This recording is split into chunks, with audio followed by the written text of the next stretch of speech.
I'd say yes. When you serve with someone, particularly in a combat environment, you get to be very close. They're like your brother. And you spend your whole day with these people, and you can't help but become good friends. And then you support them, and they support you. You depend on your buddies to stay alive, and they help you stay alive. So yeah, you get to be very close.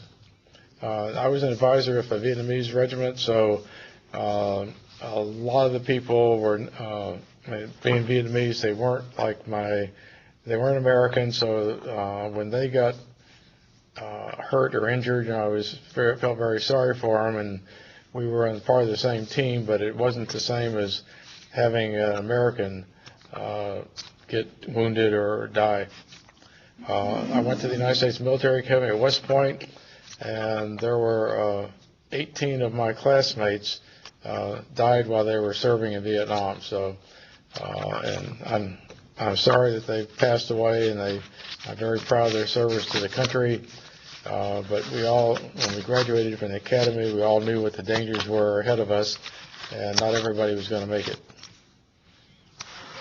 Anyone want to add to that? Yeah, I would add.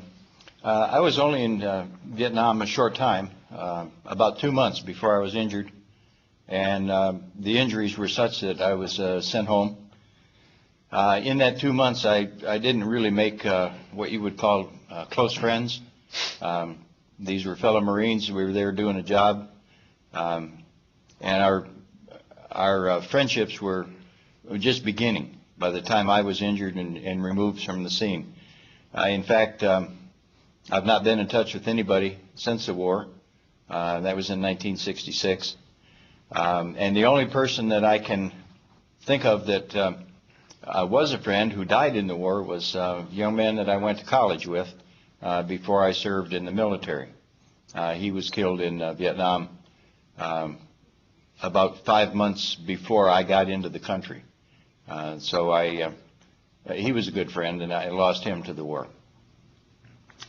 I had a friend that I went through basic training with and tech school with, and his plane never came back from Vietnam one day.